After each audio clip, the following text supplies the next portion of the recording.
नमस्कार दोस्तों। और फिर हम आ गए हैं एक नई स्टोरी के साथ। तो शुरू करते हैं ज़्यादा देर ना करते हुए।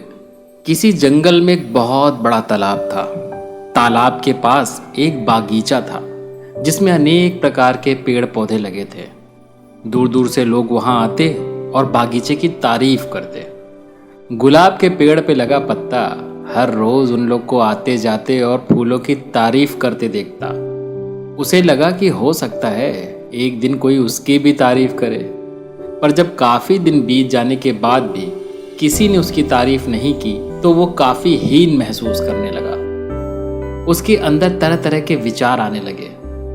सभी लोग गुलाब और अन्य फूलों की तारीफ करते नहीं थकते थे, पर मुझे कोई देखता तक नहीं। शायद मेरा जीवन किसी काम का नहीं है। कहाँ ये खूबसूरत फूल और कहाँ मैं।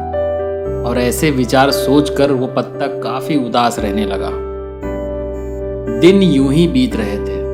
एक दिन जंगल में बहुत जोर जोर से हवा चलने लगी और देखते देखते उसने आंधी का रूप ले लिया। बगीचे के पेड़ पौधे तहस नहस होने लगे। देखते देखते सभी फूल जमीन पर गिरकर निढाल हो गए।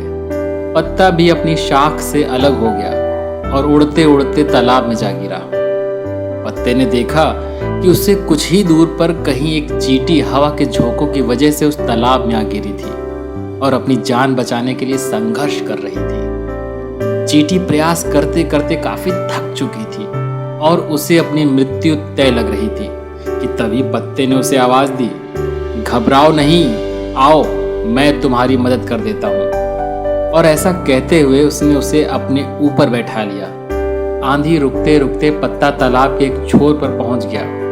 चींटी किनारे पर पहुंचकर खुश हो गई और बोली, आपने आज मेरी जान बचाकर बहुत बड़ा उपकार किया है। सचमुच आप महान हैं। आपका बहुत बहुत धन्यवाद। ये सुनकर पत्ता भावुक हो गया और बोला, धन्यवाद तो मुझे कहना चाहिए, क्योंकि तुम्हारी वजह से आज पहली बार मेरा सामना मेरी काबिलियत से हुआ, जिससे मैं आज तक अनजान था।